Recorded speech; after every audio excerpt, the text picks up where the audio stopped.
asalaamualeykum wa rahmatullahi taala wa barakatu jërëjëf mbokku téléspectateur ak téléspectatrice bu télévision El Mauritania mais également jërë ngeen jëf yéen tamit yi taamu seen émission xeltu samedi bu jot su fukki waxtu ak benn jotee muy 11h ngeen di ànd ak ñun comme ni ñu koy defee saa su nekk rek di fi dalal ay borom xam-xam ay nit ñoo xam ni ñunu ràññee la ci biir réew mi ñu jox leen cër jox leen gëdd ñu defal lu nekk tamit seen réew loolu moo tax tey jii kenn ci ñoom ñu dalal ko fii du ñuy ànd ak sunu waa maanaam réalisatrice di ki nga xam ni mooy Fatimetou Mint Souleymane ànd ak aussi tamit ko waa Ingest kii di Abdallahi Adahi également Veter Salm Mint Naji Fatimetou Mint Mohamed Khouna moom mi nekk ci wàllu son Tijani également nekk ci son ci kaw ñoom ñi nga xam ne ñoo ànd ak ñun tey jii ngir mën a fexe ba faram-fàcce lépp li nga xam ne ñoo koy waxtaane ngir ñu jox nu sunu portrait maanaam invité ñu dem dellu soit ci plateau bi.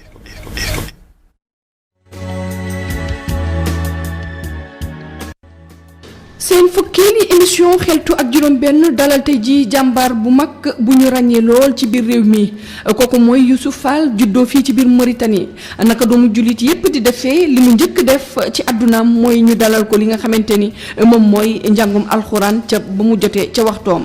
ba mu ca noppee ci la ñu ko dalal njàngum tuut tànkam jóge ca def fi njàngum diggu doomam waaye it ba mu waree dugg ci njàngamu kawe mi ba tey fa la ko jàngee fii nga xamante ni moom mooy réewum Algérie nag di ca capitale bi di Alger fa lañ jàngee ba am fa diplôme bi ñuy wax CAPAPES moom nag Youssouf Fall moomee tey jii doon ka nga xamante ni ku doon xam-xam la ndax doon na doomu ki nga xamante ni moom moo njëkk jàng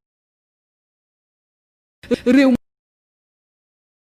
ci bi mu amee diplôme boobee ci Alger ci la dellu si fii ci biir réew mi nekk fi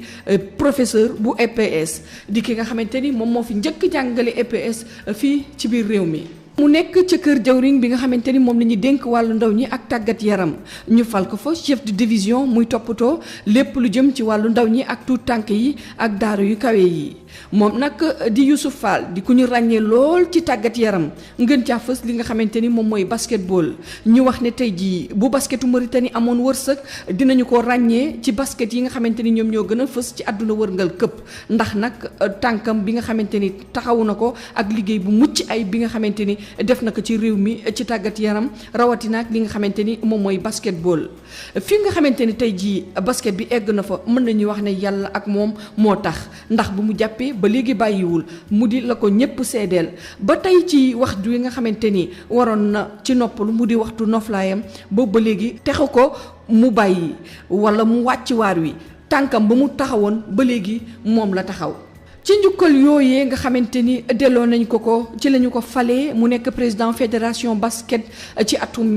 2015 bi mandaawam jeexee ñu tollamti waatal ko mu doon ñaareeli mandaam moom nag di ganu xeltu tey jii doon na ka nga xamante ni doon na ku nekkoon wala ku jaaroon ci fi ñuy wax CONFEJES di kuréel bi nga xamante ni ñoom ñooy toppatoo lépp lu jëm ci wàllu ndaw ñeeg tàggat yaram ci réew yi nga xamante ni ñoom ñoo sekk francophonie doon ko ñu sargal ci biir réew mi rawatina ak bitim réew fii ci réew mi nekkoon na fi chevalier de l'ordre national nekk chevalier des palmes académiques bu France nekk officier de l'ordre national bu Lyon ca Sénégal nekk commandeur de l'ordre du mérite national bu Niger am médaille bu ñuy wax médaille bu Senghor kuréel gi nga xamante ni moom mooy toppatoo mbirum francophonie ñoo ko tappal fii ci biir réew mi médaille d'honneur bi nga xamante ni moom la ko mbootaayu kuréel yi basket yi nekk ci àdduna wërngal këpp wala fii ci Afrique moom tamit tappal nañ ko kooku nag tey jii mooy seen gan gi nga xamante ni moom mooy ganu xeltu tey jii.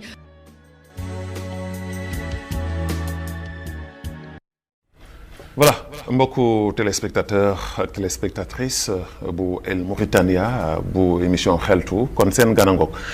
donc portrait bi rek mën na war ne kilifa gi nu invité ji ak tolluwaayam ak jaar-jaaram defe naa ni kenn ku nekk kuy doomu réewu Mauritanie am nga yaakaar am nga bëgg-bëgg ci sa àdduna jaar fi mu jaar loolu nag fierté la ci réewu Mauritanie waaye damay faral di wax ni saa su nekk ni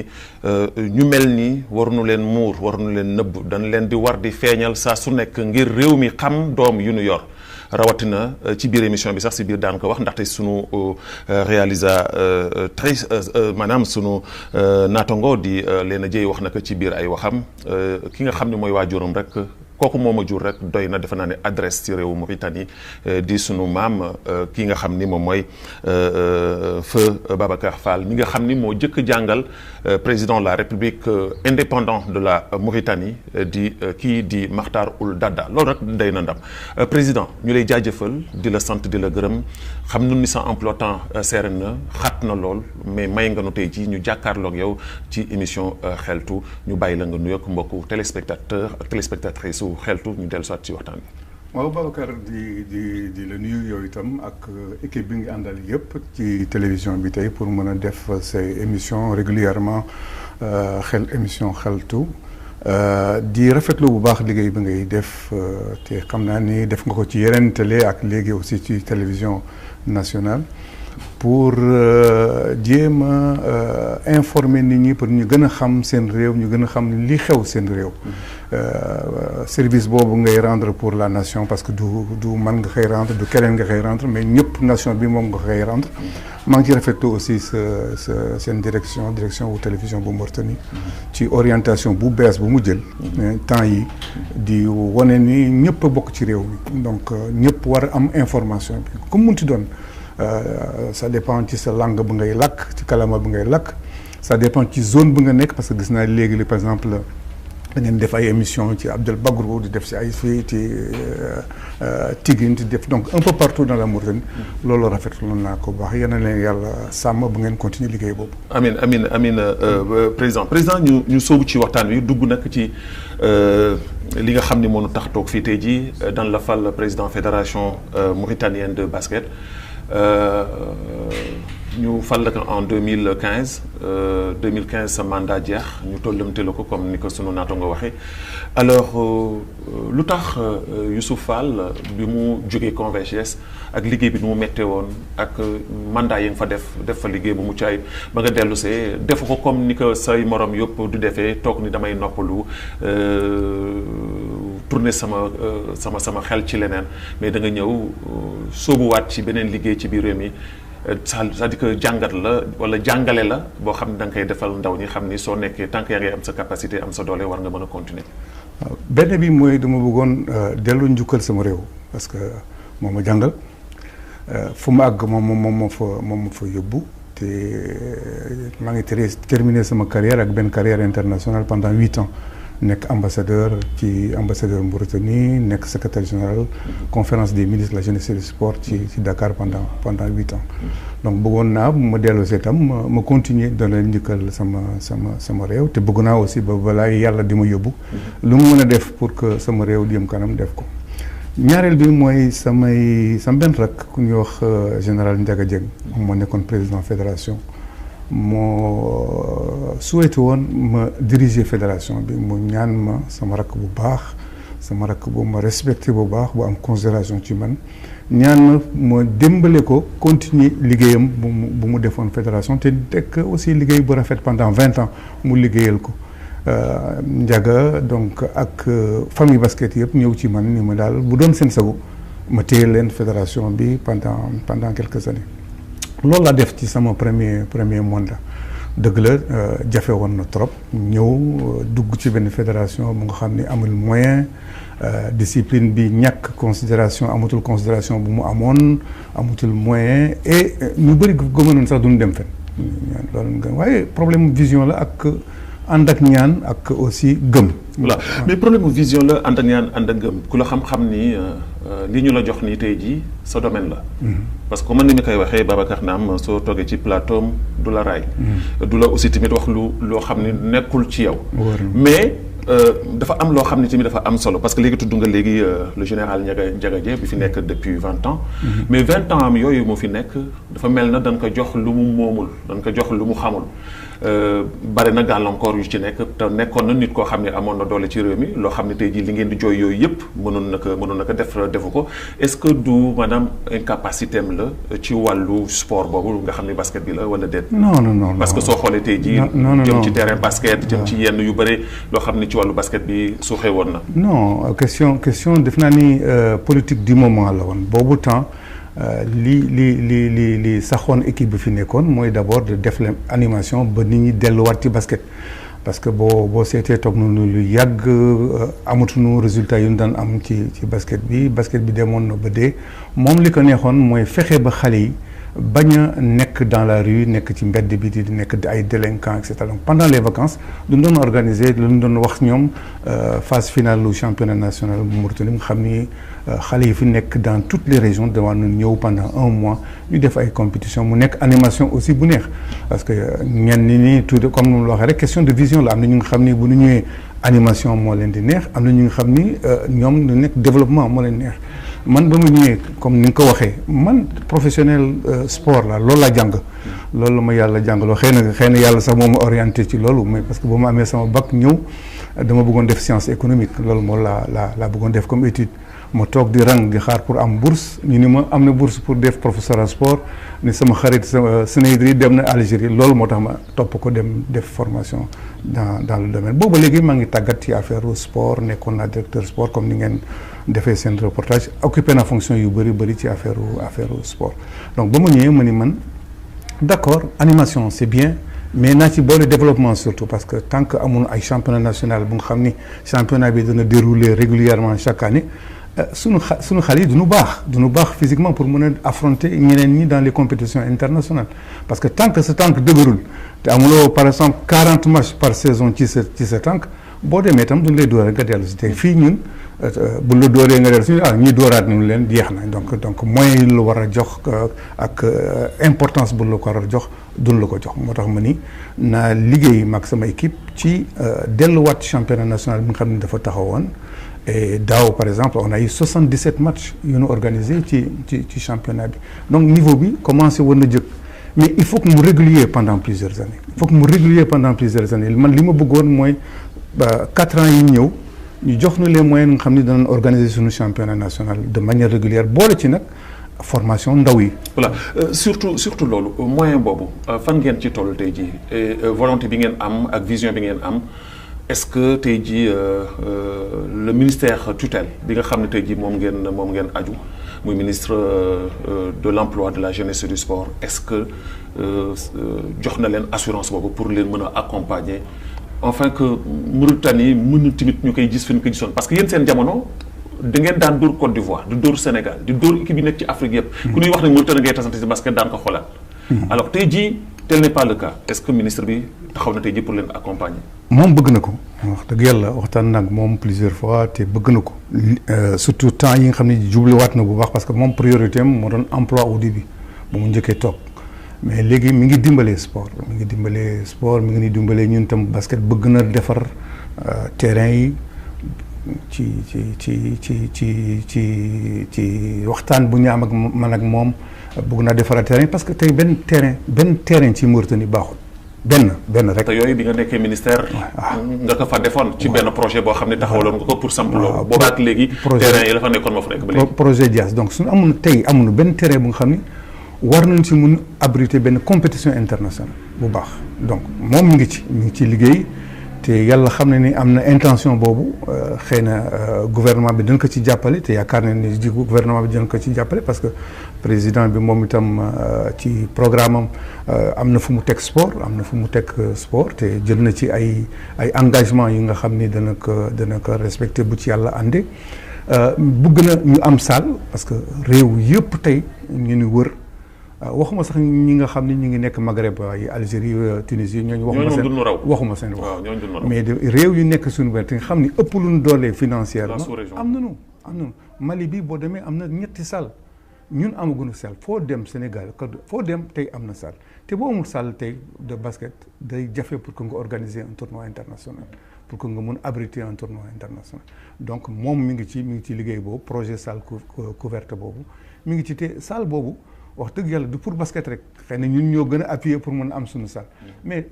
handball pour sport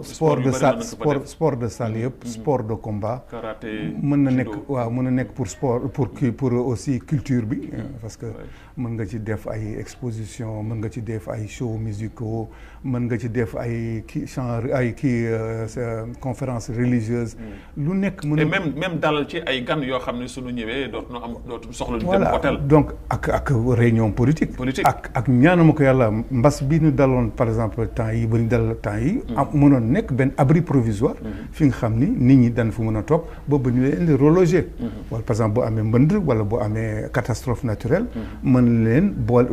héberger foofu ba yàlla jox nu ay moyens ñu mën leen recaser traiter. est-ce que sa xel dal na ci loolu est-ce que yaakaaroon ni day nekk rek comme ni fi ministre yi fi nekkoon rek daan wax di dem parce que aussi tamit que des fois les hommes politiques surtout les gouvernants des fois aussi tamit que du ñuy sëlëm rek jàll des fois du ñuy wax dara tekk muy projet bu leer nga xam ne lii avec un peu de volonté dana jàll mais dañ koy fàtte après dañ koy def dans les trois. loolu amoon na kooku moom c'est sûr que amoon na mais li ma yaakaar li ma gis man ci ministre bi mu waxtaanal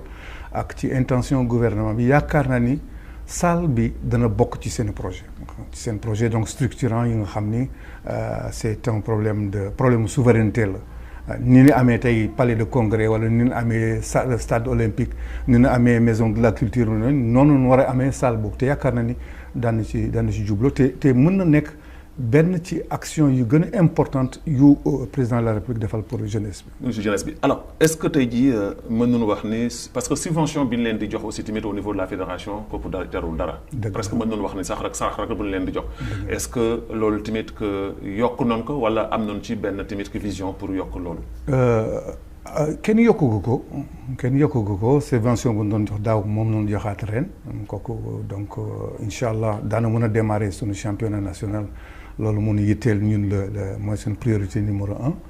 waaye am nañu ay xalaat yi nga xam ni mën nañu def ba nguur gi ci boppam yokk moyen am ba pare ñeneen ñi aussi sponsors yeeg entreprise yeeg nit ñi mën a dimbale ba ñu am yeneen financement mun naa wax par exemple sama premier mandat nii par exemple dama dem seeti Union européenne waxtaan ak ñoom ni leen voilà léegi xale yu tuuti xale yu jigéen yu ndaw yi nga xam ni vraiment ñu ngi am ay problèmes yu bëri tey soxloolu ma jaar ci sax actualité bi xam nga bu baax. donc xale yu jigéen yooyu dëgg la ñu ngi jàng te ñun bu ñuy def fédération bu ñuy def ay activités du leen di pousse pour ñu jàng parce que loolu mooy seen avenir mais aussi duñ leen jàngal basket. mais tam daan waxtaan ak ñoom ci seen problème yi nga xam ni dafay freiner tuuti seen autonomisation par exemple affaire mariage précoce affaire problème yi nga xam ni vraiment daf leen di empêcher ñu mën a autonome te xale yu ndaw yi soxla nu leen donc xale yu ndaw yooyu moins de 19 ans ak ñu waxee adolescent ci tubaab ñooñu jar nañu accompagner pendant quelque temps bu ma yàlla mayoon programme boobu at bu nekk ma tëral ko bu mu ko tëralee ñeenti at non seulement daana gis njëriñam ci sport ci basket bi xale yooyu daana mujj nekk ak xale yu baax ci basket mais dana mun nekk xale yu baax aussi ci réew mi parce que ñooñu lay jógee ministres yi ci ñooñu ñooy jógee docteurs yi ci ñooñu ñooy jógee journalistes yi comme yéen ñooñu ñooy jógee ingénieurs yi et cetera. alors ñi nga xam ne ñooy souvent di wax le président Youssouf Fall bu mu ñëwee ba léegi basket bi dafa taxaw. tey jii su ma la doon laaj sa réalisation li nga xam ni bi nga ñëwee léegi ci ñeenti at réaliser nga ko jëmale ko ci basket bi pour seulement pas tontonte ak ñi nga xam ne ñoom ñooy certainement wax mais pour wane ni man jël naa basket bi fii mais fii laa ko jëlee. lan mooy sa réalisation bi nga ñëwee léegi. waaw benn nga baal ma tontu d'abord ci ñooñu di wax ni xëy na basket bi dafa taxaw xam nga génération bu nekk bu ñëwee day yaakaar ni moom génération rek moo baax. temps rek moo baax kooku ñun ñëpp la muy nekk ci éducation doomu weddi mu nekk ci culture mu nekk ci religion mu nekk ci lépp koo waxoon rek mun na man sama génération moo neexoon moo gën donc xëy na ñoom xëy na seen génération neexoon na man sama génération tam neexoon na gaw mu ni seen génération moo daaxoon sama génération ñun ba ñu nekkee équipe nationale ñun duñu fekk fédération bu nga xam ni fédération amul championnat amul moyen amul siège amul dara donc léegi maa ngi tontu ci sa question bi réalisation benn ba ma ñëwee mooy d'abord réunion statutaire nga xam ne obligatoire ñi nga xam ne di ko bind suñu statut nga xam ne moo nu war yëpp nu organiser. te statut amul woon il paraît que au niveau du basket. voilà statut bi xëy na bu mu amoon tam du statut bu nga xam ne méngoo na ak règle FIBA ak règle kii solidarité CIO comité olympique international. ñooñu ba ma ñëwee dañu leen toog ñu seet leen bu baax xoolaat leen bindaat leen pour que mu mun a ànd ak jamono ànd ak aussi règle FIBA et ànd ak aussi règle réew mi parce que am nañu aussi ay réglementation nationale mooy loi sur le sport ak tous ces textes d'application yi nga xam ne bind nañu ko ak aussi au niveau du comité olympique international. Donc ba ma ñëwee assemblée générale yi defaraat nañu ko chaque année donc dund na am assemblée générale ba léegi par exemple léegi du kenn dootul def assemblée générale tous les ans waaye dañu ko def tous les 2 ans pour permettre nga dérouler ce programme ñu évaluer ce programme kooku donc féetu na boor statut bi wax nga ko defar nañu ko mi ngi ci suñu site internet lan nañ yokk ci loolu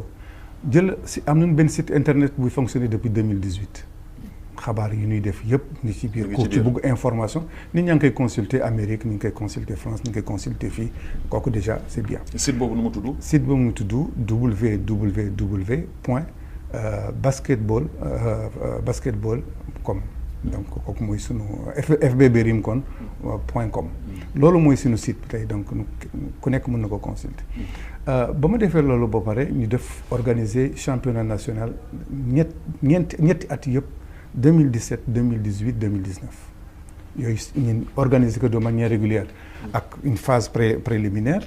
ak bu ñu demee phase préliminaire ñu def play-off yi donc ñu décentraliser suñu compétition parce que yëpp mënul nekk Nouakchott boo bëggee nit ñi intéressé il faut nga yóbbu leen basket bi fu ñu nekk donc loolu moo doon sama idée aussi ba ma nekkee ministère terrain basket yi ñuy def dama leen yóbbu ci biir quartier yëpp ci biir dëkk yëpp pour que nit ñi indi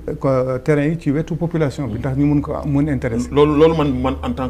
que journaliste bokk naa ci ñi ko doon xeex que ni championnat warul yem rek ci benn tournoi su mois de juin juillet août ñooñu ñëw muy vacances ñu def benn tournoi su ñi jeex na championnat dafa war a dem ci région yëpp dans toutes les régions di dem di dellu si ñii di dem di voyage di dem aller et retour et loolu moom dañ leen ci jaajëfal bu baax a baax. waaw championnat boobu def nañ ko donc 2017 2018 2019 te final bi donc wax naa la am na ay play-off am na final bi fexe naa ba ministre bi ci boppam ñëw pour wane importance aussi ba nga xam ni nguur gi jox na ko basket bi macha allah donc télévision bi tam maa ngi leen di aussi remercier ñu couvrir ko en direct donc di ko wane partout sunu mbokk yi sunu xarit ak ñeneen même ñu nekk à l'extérieur di ko xool donc championnat bi def nañ ko bu mu neex ba ma paree ci pànc boobu parce que nee naa ne yow boo bëggee développer sport wala nga bëgg développer éducation wala nga bëgg développer santé il faut nga am ay cadre mënuloo toog rek ni damay développer benn secteur te amuloo cadre santé boo ko bëgg développer te amuloo docteur amuloo infirmier doo jëm fenn même boo amoon tey hôpital bu gën a moderne nga am tout l'équipement nécessaire te amuloo personne ressources yi te amuloo donc ressources humaines yi yu baax doo dem fenn donc ba ma jógee itam ci loolu ma ni il faut que ñu xoolaat parce que suñu entraîneurs yi benn entraîneur mënul entraîner waa population bi donc ma def ay formation pour sunu entraîneurs yi donc te dama dem ci dëkk bu nekk ci capitale régionale xam ni basket am na fa pour former à peu près 20-30 personnes sur le cap pour lan parce que dama yéen ni xëy na ci 20-30 personnes yi am na ñu nga xam ne daan dem pour des raisons professionnelles wala pour des raisons qui sont personnelles waaye dana am ñu des ci dëkk boobu nga xam ne daan mën a continuer jàppale ci encadrement xale yi donc def naa ko ci entraîneurs yi def naa ko ci arbitres yi def naa ko ci OTM yi def formation indi benn spécialiste bu FIBA ñu wër ma ànd ak ñoom ñu wër dëkk yëpp no Rosos Wérat partout pour def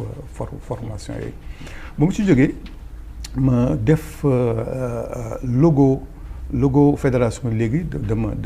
dama dem def ko ba sécuriser ko au niveau de l'OAP. muy mandarga bu nu mën a ràññee basket bi. voilà léegi c'est important dama ko sécuriser tam yóbbu ko ba OAP. dugal ko foofu ba ñu reconnaître ko ba ñu jox ma kii bi ni léegi man maka moom donc bu ma bëggee utiliser logo boobu léegi mun naa ci am dara. siège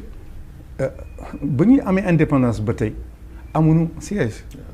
am na ñu nga xam ne ba ma ñëwee sama premier séjour sama premier jour yi ba ma defee évaluation fédération beeg yooyu man leen dama bëgg siège il faut que ma am siège lu gars yi wax mooy Youssou de dafa yaakaar ni mu ngi confessé ba tey fan lay jëlee siège donc siège pour lan et cetera waaye yàlla dimbale ma wut benn kër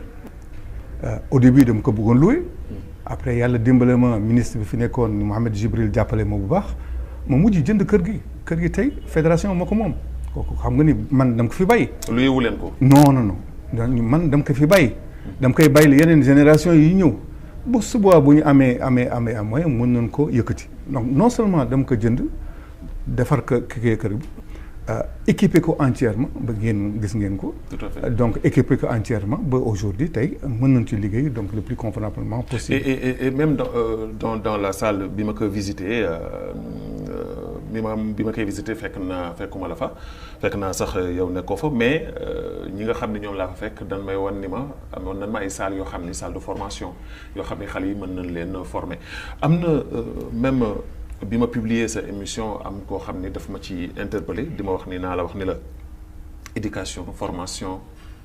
basket sport dafa ànd ak éducation ànd ak formation est-ce que tey jii président Youssouf xelam mi ngi xalaat ci mën a gën a encadrer xale yi surtout ñi nga xam ni ñoo ngi basket te seen jàng taxu kaa demee noonu wala ñuy arrêté doon seen jàng pour ngeen mën na leen récupérer en même temps que ñuy def basket boobu. waaw boo gisee sport ci boppam njëriñam mooy éducation boo gisee ñu nekk ak xale yi ci terrain yi pour éduquer leen du pour jàngal leen basket donc boo gisee éducateurs yi nekk ci biir terrain bi du leen jàngal leneen li nga xam ne dafay am njëriñ ci seen dund ëllëg muy jub muy am na ay valeurs yi nga xam ne du leen di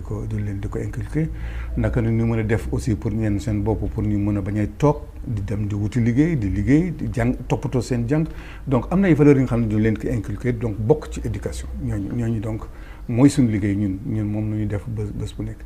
ñu ngi seet aussi naka nu ñuy mën a par exemple maa ngi bind keroog benn projet pour que suñu entraîneurs yi nga xam ne du ñuy entraîner bi sabilillah donc kenn fayu leen te kooku wax dëgg yàlla faiblesse la bu baax ci suñu système développement sport ci Mauritanie mënuloo développer comme ni mu ko waxee sport te amuloo ay cadre te malheureusement amuñu aujourd'hui tey des cadres permanents yi nga xam ne état bi moo leen fay pour ñu mën a jàppale développement sport li ma waxoon mooy suñu institut national de formation des cadres de la jeunesse et sport muy institut supérieur ñu mën a former ay conseillers sportifs yi nga xam ni état bi moo leen fay mettre leen à la disposition des fédérations pour que ñu mën a encadrer sport bi ci basket ci football ci athlétisme et cetera ñooñu donc état bi moo ko war mais tey amuñu benn cadre permanent li am yëpp ce sont des bénévoles donc mooy cadre yi nga xam ni fédération bi daf leen former te ñooñu dëgg la tey ñu ngi dimbale mais suba ñoom tam daan wut seen kii feneen daan wut liggéey bu ñu amee liggéey du ñuy dem wala bu ñu amee fu nga xam ni daañu ci mën am dara pour dundal seen waa kër daan ko def donc am na benn projet bu mu bind léegi pour xale yi mooy moom laa bëgg soumettre d'ailleurs ministre bi ñu fexe ba nga xam ni par exemple am nañu xaalis pour jënd genre moto kooku exemple la rek mais ñun alhamdulilah am nañu ay idées yu bëri ay moto waaw yooyu di génn léegi xale yi ñu jox ko ku ne ci ñoom une quarantaine de jeunes nga xam ni ce sont des entraîneurs ñu jox leen projet boobu ñu am seen moto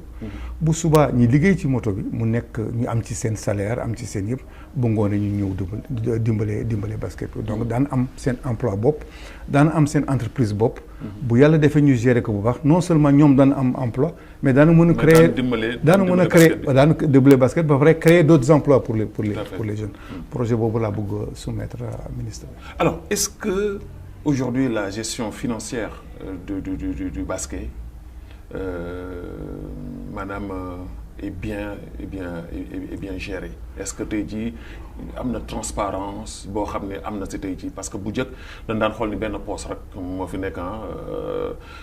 daan jël ci poosam di ko def dama daan bokk ci ñi taxaw di wax ni muy football bi am na gisoon naa fi ay nit ñoo xam ne ñoo doon téye seen poos di génne dama daan wax ni basket mo sport en général du benn poos moo koy téye alors est-ce que tey jii la gestion financière elle est transparente au niveau de la fédération fédération bi passé te sama rak Ndiaga yore woon ko li ci ëpp xaalis boppam la woon. Tout à fait. wala mu xaalis bu nga xam ne dem xaritam yi ñu jox ko moom donc moom mu def ko ci basket bi am yéene développer basket bi ñun ba ñu ñëwee comme ni mu la waxee la première chose mooy rétablir nañu système mu assemblée générale. Assemblée générale mooy at bu nekk wala ñaari at bu nekk léegi damay rendre compte dañuy rendre compte ñun suñu bilan te booy rendre compte ce bilan de ce rapport d'activité da ngay def aussi également rapport financier présenté ko ba nit ñi fédération assemblée générale bi valider ko ou pas. Alhamdulillah rabbi alamin ba tey daal amuñu problème mu gestion sur ce plan et donc assemblée générale bi adopté na régulièrement les comptes te boo xoolee sunu budget ñun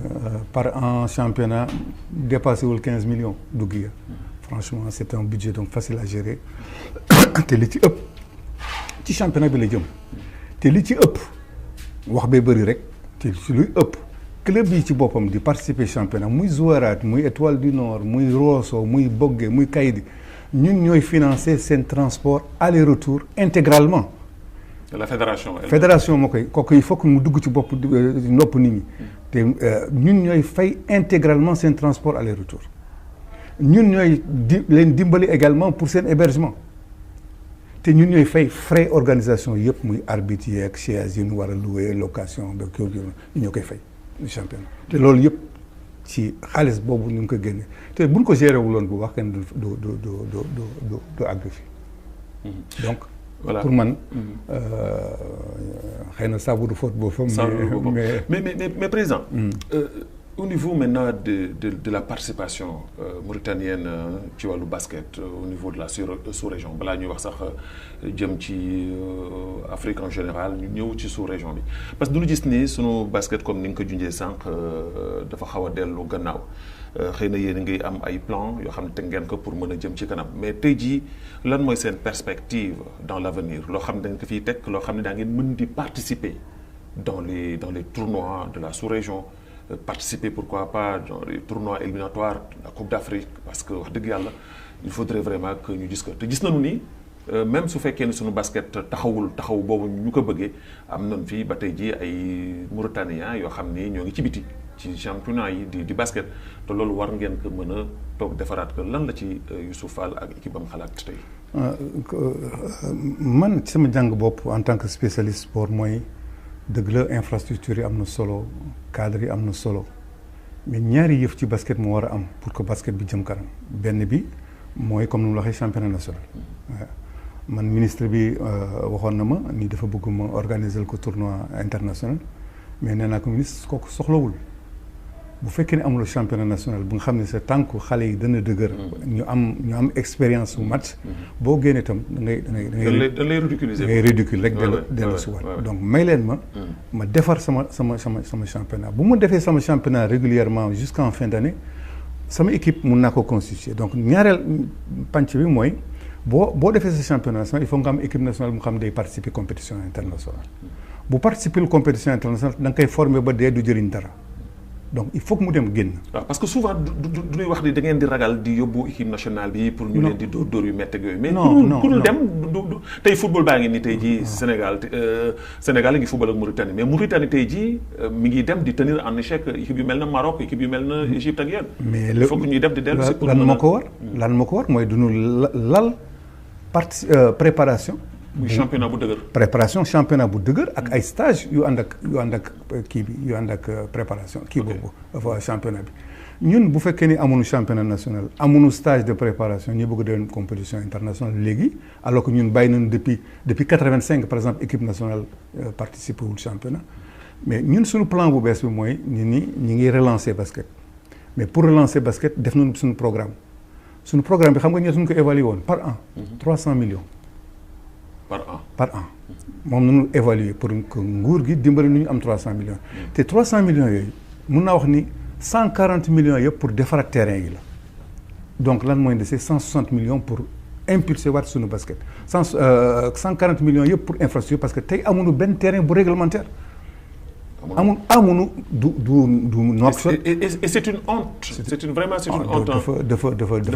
jékki dayoo dafa jaaduwul terrain bi ñu am tey bi ñuy tiitaroo bu nga xam ne foofu ñu def suñu championnat national am suñu compétition terrain maison de jeunes la mais plâtre nu def ci kaw terrain bi. xale yi duñu daanu gaañu. kooku te ñun duñu war a sport bu ñuy def pour que ñu mën a améliorer capital santé xale yi la mais duñu mën a woon détruire seen santé. donc tant que plan boobu ñu defoon bu ñu ko joxoon muy 160 millions ñoom man soxlawuma 140 millions yi pour infrastructure. ñoom nañ ko defaral seen bopp nañ ko defaral seen bopp. mais est-ce que loolu su fekkee defaral ko seen bopp te yéen ñi experts yi nekk ci milieu bi ñu defar ko sans autant aussi seen avis est-ce que dana nekk réglementé parce que aussi tamit mu tane il faut que ñu wax ko cëb bi dafay bare de. ñaari yëf moo mënoon am. ñoom ñu defar ko man ne naan service moom am solo pour man. naa am service bu mu bëgg. service bu mu bëgg mooy mu am ay terrain fonctionnel yu nekk aux normes xoolal Rosso. xool terrain Rosso xool Zouérate xool Kayidi foo dem. donc man li mu ne la def leen terrain yi mais boo leen ko def ngeen laaj ñu suñu avis parce que ñun ñoo xam normes yi ñu won leen naka nuñ koy defaree dosage béton bi même ñun xam nañ ko. naka nuñu dafa leen dosage bi nangam dafa leen pente yi nii pour que ndox mi bu ñëwee mu bañ a stagner. éclairage il faut que mu am terrain tey éclairage pour lan pour que ñu mën xale yi mën a lutter tuuti contre la violence nocturne. wala ñuy nekk di vadrouiller ci guddi gi di dem fii di dugg fii di def délinquant donc boo leen amee activité bu mel ne terrain bu basket bu sëbxa par exemple nga am éclairage bu doy bu nga xam ne daf leen étiré xale yi foofu ñu nekk ci mbedd mi di sàcc di rey nit ak di violer ak di def lu bon donc loolu moo tax man ne la éducation nun bëgg donc infrastructure yi IMA ñoom ñu def ko ni ñu ko bëggee ñun IMA ñu jox na ñu def ko te dinañ ko def parce que suñu intérêt la ñu def ko bu baax pour que suñu basketteurs yi ak génération yi ñëw mën ci profiter. 140 millions yi donc yu des mooy suñu programme formation ngi ci compétition internationale ngi ci. te essayé woon na en 2017 2018 ma ni comme amuñu doole amuñu xaalis. nunu dugg ci Coupe d'Afrique bu basketball 3-3 basketball 3-3 mooy ñeenti nit nga yóbbu. pour mu représenter Mauritanie ci basketball donc comme football à 5 la ñu dem Abidjan ñu jouer contre équipe mu mel na que Égypte nga xam ne vraiment c'est la plus grande nation de basket bu njëkk. moom moo njëkk basket ci Afrique yëpp. di jouer ak européens yi ba européens yi génne leen parce que duñ doon gagné équipe Égypte def naa ni 2 points nañu dóor. ci basket à 3 bi. basket à 3 ñu commencé di wax basket à 3 at bi ci topp ma yónni waat équipe bi ñu dagg moyens yi ñu mujj ci suñu ressource ak ci suñu réserve yow da nga doon wax affaire gestion bu fekkee ni géré wu na ko bu baax reliquats yi duñ ko am. mais ñan ñoo dagg loolu. disons ministère rek moo ñuy jox. du keneen amuñu keneen nee naa la à part Union européenne kenn joxuma xaalis. donc à part Union européenne moo ñu jox xaalis pour ñu mën defar seen championnat wu jigéen ñi. dinaa ci wax xëy na boo ko permettre. donc ñi jox ñu dem xale yi dem Côte d'Ivoire ñu joué ko foofu nga xam ni Togo. Côte d'Ivoire bi jël championnat bi. mënu door 1 point. mais jox lu ma xaalis pour préparation jox lu ma xaalis pour participer ñu dem participer après da ngay mujj découragé parce que boo génnee yow. kii wala kaana boo ko génnee xaalis benn yoon ñaari yoon day daanu. voilà donc loolu moo nu arrivé ba nga xam ne duggatunu ci compétition internationale loolu laa bëggoon répondre mais tey wax dëgg yàlla man bu ma joxoon moyens yi championnat dinaa ko def bu mu sotti. ñaareel ba dinaa def tout pour ñu mën a participer compétition internationale. ñeenteel pàcc bi mooy suñu formation de cadre parce que boo amul cadre bu baax télévision yéen boo leen amul cadre bu baax doo ñu dem fenn boo leen amee technicien bu baax doo dem fenn. ñeenteel ba mooy infrastructure yi kooku laa bëgg ñu def ko. Très bien président du ñuy dem ci sunu deuxième partie émission ñu ànd ak waa régie ak ki nga xam ne mooy sunu réalisatrice di Fatimitou Mint Souleymane. mu ànd ak ñun ak waa VTR Salma Mint Naji ñu jox nu sunu maanaam deuxième élément ñu dem dellu soit ci biir waxtaan wi. macha allah liggéeyam set na leer na parce que si yàgg nañu si basket bi mosuñu am siège à cause de moom si benn mandat bi si 3 ans yi rek jënd nañ si siège bu mag mooy bi ñu leen di présenter si kanamee tuuti am nañu lépp macha allah ñu ngi koy ñaanal rek gudd fan. wérgu yaram ba mu mottali sa mandat am ñun ñëpp ñu fekkee ko parce que nekk na pap si ñun nekk na lu nekk si ñun parce que mënoon nañ ne daf ñu yóbbu ñu déplacé wu yenn saay mais dañu yóbbu on est dans de très bonnes conditions fu mu wàcc foofu la ñuy wàcc lu mu bëggal boppam loolu la ñu bëggal donc kooku amuñu fayam nañu ñaan yàlla rek mu yeggale ak sagom incha allah. am na fu mu fekk basket bi parce que fekk nañu ñu ngi si basket bi ñu ngi joué ñu ngi am championnat ak yëpp mais moom it def na ci wàllu waaram bay na ci waaram bu baax tax na basket bi gën na avancé parce que tey dañ daan am championnat ak yëpp ak coupe président chaque at ba at ñu ci daje ñëw joué mu dem mais léegi loolu daf ko gën a rafetal def championnat régulier ñëpp di jouer ñëpp di fekkante ñu ciy déplacante am contact ak tout le monde donc décentralisation bi aussi c'est quelque chose te def na ko macha allah. ci fu muy yëngu du li nga xam ni daf ko jéegaane daf ko tarbiyu parce que moom mooy njëkk nekk professeur d'éducation physique option basketball ci Mauritanie moom ci njëkk c'est le premier moom moo fi njëkk nekk professeur d'éducation option basket. alors bu mu ñëwee basket donc intégration dafa yomb voilà ñun ñu ñëw ñu doon ay ndaw doon ay rakkam doon ay doomam mu wàccee boppam ci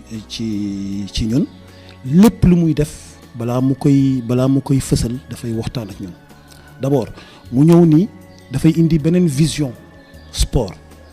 mooy d'abord am siège bi nga xam ni ñu ñoo ko moomal suñu bopp équipé ko ci ñu mucc ayib ba pare nii xale yi ñi nekk ci sport bi d'abord balaa ngay dem ci sport da ngay jàng d'abord da ngay ñëw fii formé wu donc mu privilégier formation d'abord parce que balaa ngay tàggat da ngay jàng da ngay dem ak wuti xam-xam donc mu privilégié yooyu def ay salle de gis nga boo xoolee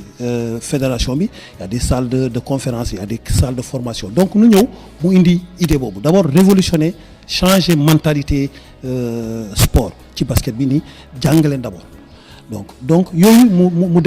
dem ci loolu donc boo xoolee premier mandat am déjà en 3 ans même pas 3 ans ci premier mandat bam mu créé bijou bu mel nii xam nga di c'est à saluer donc voilà donc c'est-à-dire que boo xoolee moom là où il passe foo xoolee passage am bu mu nekkee Conféges sax balaa daata muy ñëw fii bu mu nekkee au ministère xoolal terrain basket yu fi nekk yëpp ci muqaata yi moom moo ko décroché avec le projet projet Dias bi fi newoon donc c'est-à-dire que c'est un type nga xam ne dafa am vision d'abord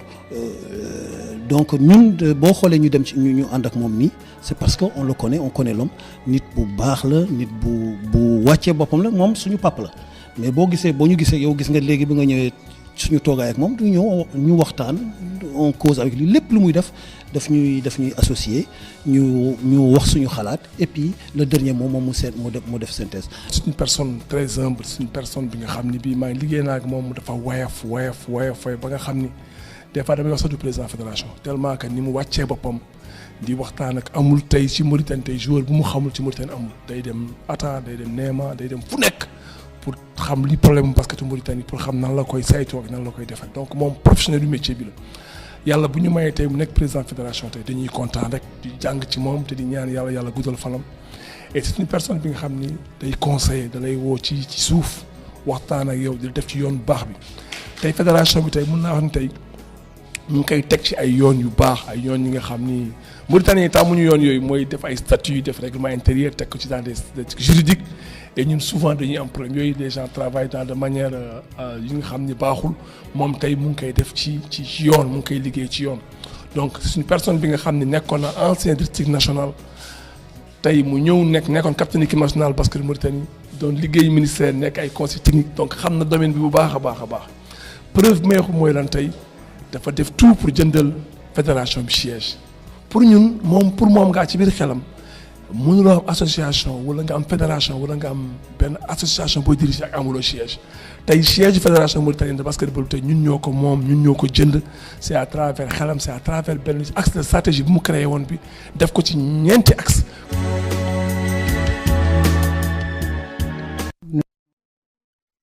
président ñii sa ay collaborateurs lañu parmi eux gis naa ci ñaar ñoo xam ni marqué nañ ma ci sama passage ci wàllu sport muy Samake ak Moustapha Keita mi actuellement directeur technique mais la plus petite muy Mia mu nekk koo xam ni wax dëgg yàlla basket da koy dund yan kàddu nga yëkkati jëmale ko ci ñoom. ak témoignage bi ñu def wallaay di leen gërëm parce que ñoom gëm na ne li ma bëgg def pour basket bi ànd nañ ci ak man comme ni ñu ko waxee waxtaan ak ñoom damay waxtaan ak ñoom seet seen xalaat ñu defandoo ko te au début comme lu ma waxee ñu bëri gëmuñu woon daan dem fenn ñu bëri da gëmuñu daan dem fenn ñoom nag jàppale nañu ma ci liggéey bi am nañu ci man considération c'est que seen papa seen nijaay la et cetera xëy na ñoom bu ñu ci jàppaloon sax xëy na du ma toog fédération donc ñoom et puis c'est des basketteurs xam nañu seen liggéey ku mel ne que Tafa ñoom les deux Tafa ak Mama basket bi c'est leur vie donc man defuma dara lu dul nekk manager rek di leen accompagner ci seen liggéey xëy na sama expérience professionnelle jox na ma peut-être des kii xalaat yi nga xam ni may na ma vision nga xam ni pour s'être orienté donc mais damay même bu fekkee ni man wóor na woon léegi ni fii nun war a jëm dem ci waxtaan ak ñoom ni ñun fii nun war a jëm loolu lañ ci xalaat ku nekk wax xalaatam ku nekk jox xalaatam bu fekkee ni d'accord ñu dem donc voilà man xale yi wax dëgg yàlla maa ngi leen di remercier te résultats yu ñu am yëpp ci ñoom la ci sa par exemple bilan bi nee nga ma mën neen naa woon laal ni organiser naa fii ak Union européenne benn camp de vacances sportives bi nga xam ni plus de téeméeri xale yu jigéen ñëw nañu moins de 19 ans ñi jóge Néma ñi jóge Atar ñi jóge Rosso ñi jóge donc ci région yëpp pendant 10 jours ñu regrouper leen hôtel Halima pour lan parce que ay xale yu jigéen ñi tuuti nañu 19 ans xam nga responsabilité bu mag la waaw surtout âge boobu seen parents ñu ngi yaakaar ci ñoom ñu ngi yaakaar ni xëy na bu subaa daa nekk ay borom kër nga def leen dans des conditions impossibles dara fekk leen fi yow yaay responsable tout à fait yow doo ko bëgg pour sa doom man bëgguma ko sama doom wax dëgg yàlla am na ay doom jigéen man itam bëgguma nekk noonu donc moo tax ma waxtaan ak directeur hôtel Halima te maa ngay profiter ce micro pour remercier ko ba mu nangul ma defal ma ay réductions yu importantes pour que moom mën a denc xale yi foofu ñu nekk en sécurité wetu président ba dara du leen jot ñu defar suñu camp comme nu mu la waxee suba si duñuy basket bu bëccëg bi ñu def ay conférence ci waxtaan ak ñoom ci surtout affaire jàng bi pour ñun c'est important di leen indil aussi ay jigéen yi nga xam ne réussir nañu ci seen vie ay jigéen ñëw waxtaan ak xale yi jigéen woon leen difficulté yu ñu amoon ak naka nu def ba tey ñu mën réussir ñu nekk ci kii boobu ba pare defoon leen ay visites aussi fédération ak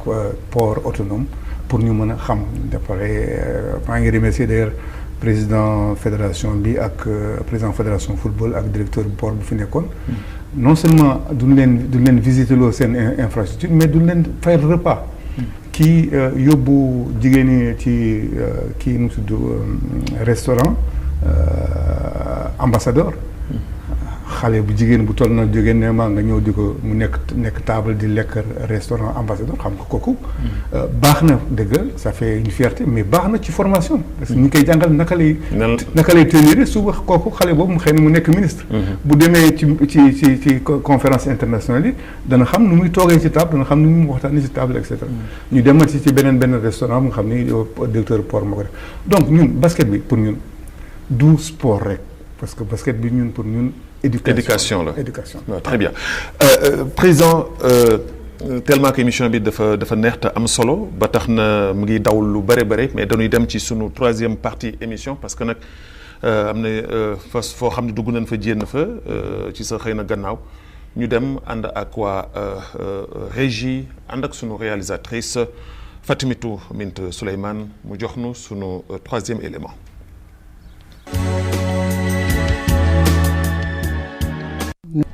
asalaamaaleykum maa ngi lay nuyu ba pare waaw moom sama xarit la vraiment sama maam la sama papa la sama chéri la ma nekkee xale ba léegi dama ko sopp et tout donc yàlla def na aussi ma ñëw fii màgg ak xale yi et tout samay rakk la ñu voilà dama ko yeb bu baax tout le temps dafay nekk fii naa ma defal ma sama lii defal ma naka non papa bul def lii da ngay am excès de tension et tout ça là mais vraiment ku baax la amuñu fayam dañuy ñaan yàlla may ko gudd fan ak wér mu fekkee suñu njëriñ ñun ñëpp incha allah ba ñu koy yóbbu mag di ko teral fay ko lépp lim ñu defal bien vrai que mënuñu ko fay sax mais on fera quand même le maximum pour ñu mën ko fay incha allah loolu lañ koy ñaanal yàlla bu baax aussi vraiment. dans la famille kenn amu fi payam à vrai dire dañ koy tiitaroo bu baax vraiment c'est une légende faut tourner am fierté ñu wax ne Kër Fall Youssouf nga nekk wala ci njabootam nga bokk et tout ça là c'est une grande fierté pour tout le monde membre famille am ku bokk ci famille am vraiment moom daal comme je l'ai dit c'est une légende waaw. président dama la fàtte woon jox maanaam Kleenex yi. voilà ñu dem nga wax ma ban jàngat nga am ci ki nga xam ni fekk nañ ko sa kër di sa sët di sa xarit di sa complice dégg naa. wallaay sama doom la xam nga ñun nag duñu yar ci famille yi rëy daal nga xam ni ñëpp bokk nañ ci famille bi. boo demee suñu kër tey wala boo demoon sama kër yarax mu Thierno bi nga xam ne gaañu na. yal na ko yàlla ñëpp a benn parce que ñun duñu yar moo tax sax ñun tam ñu bëgg yar ay nit pour que ñoom ñu mën a réussir suñu famille. wax dëgg yàlla famille mauritanienne la daa ci fekk naar daa ci fekk wolof daa ci fekk tukulóor daa ci fekk saraxule daa ci fekk marocain daa fi ñëpp. xamuñu tiraillement yi. donc xamuñu ko donc ñun yar bi mu am solo. te bon moom xale bi sama doom la dégg nga mu ne ni sama chéri daf may tooñ mais loolu nu sa papa yaree donc servir pour les autres servir les autres. donc ñu dem éduquer xale yi pour que ñu mën a réussir. loolu daal mooy sunu yar. très bien alhamdulilah léegi nag du ñu dem si beneen élément deuxième élément bi am na lu mu def yëngal même sama caméraman bi àndoon man sax dafa yëngutoo ñu dem seeti sunu deuxième élément dellu soit ci biir plateau bi.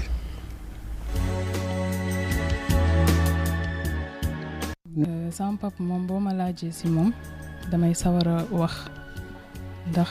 moom papa dafa nekk nit boo xamante ni dafa wàccee boppam yamale ñëpp ba pare bëgg famille am lu ñu bëgg ci suba ba guddi dina ko dox te sama papa doon na ko xamante ni dafa fonk njabootam bëgg ñëpp nag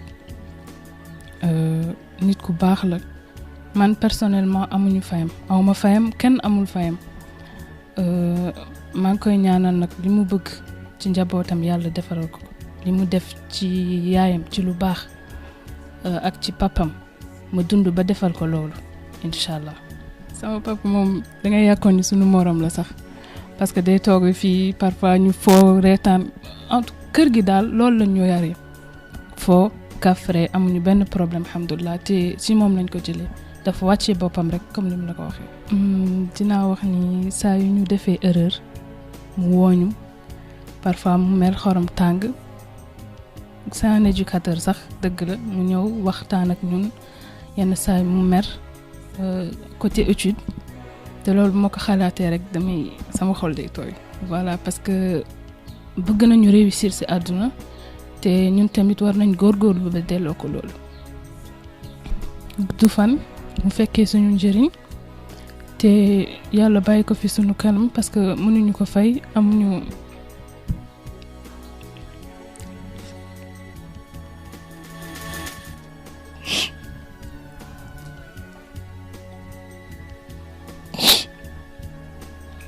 papa amuñu fayam man personnellement bëgg naa dund ba teral ko parce que il mérite tout le bonheur du monde ndax moom rek lañu am moom lañu xam mooy suñu xarit mooy suñu lépp parfois dañ koy tooñ mais mënuñu mere daf ñuy baal tout le temps wan ñu le droit chemin.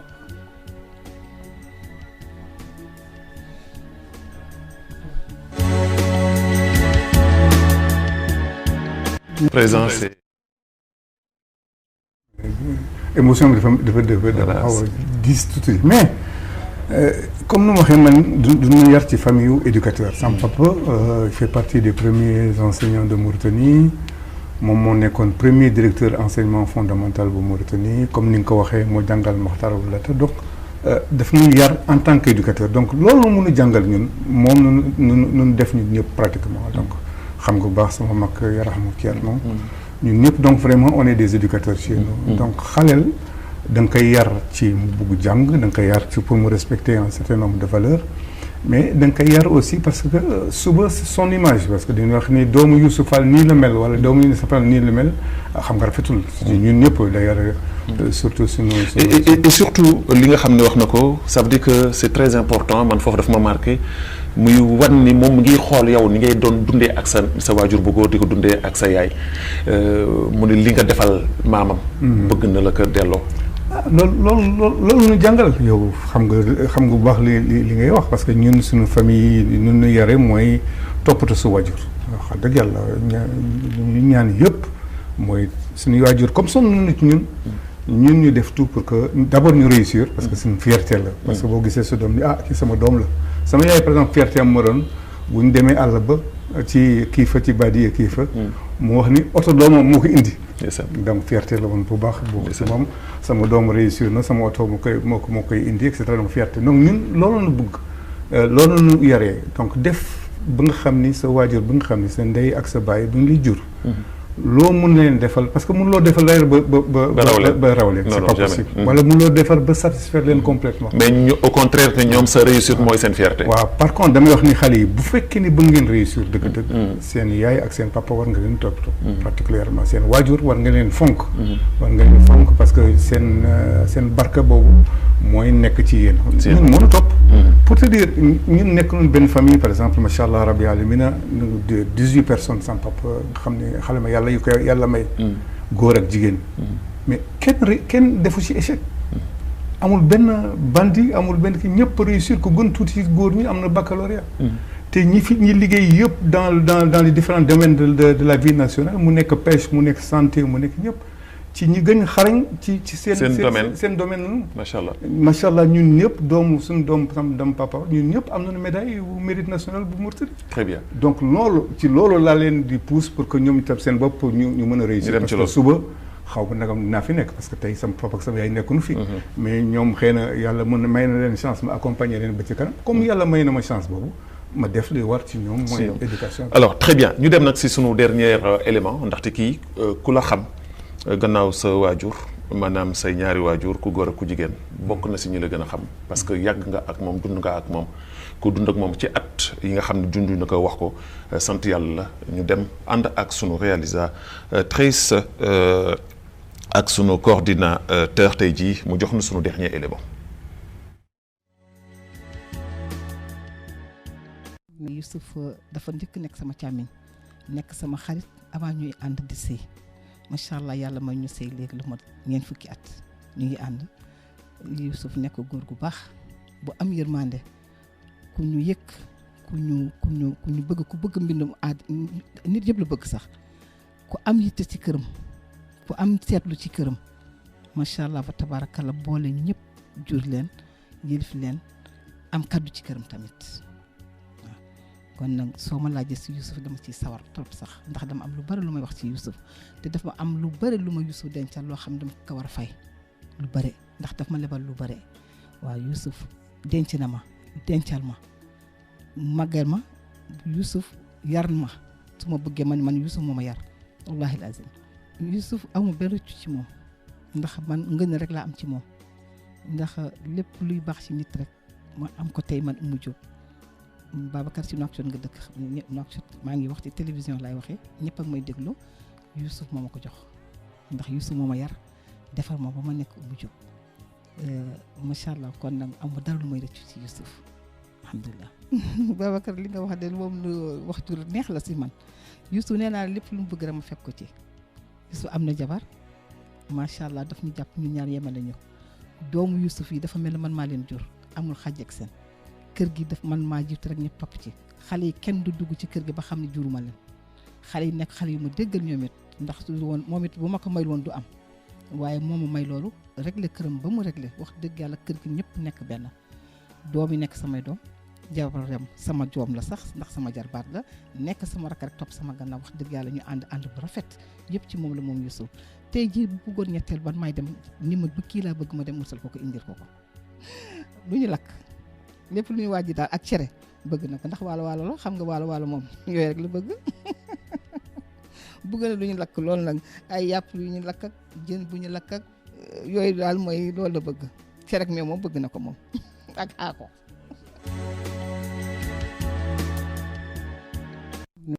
Président. waaw Babacar donc xaw ma ni àgg nga ba kër ga waaye kër gi sa kër la et puis comme ni ko sama doom yi ak sama soxna bi waxee ñun sunu kër ñëpp ko moom donc amul diw ñiy liggéey ci biir kër gi sax ci kër gi nu bokk donc ay doom yu ñu dénk ak ñu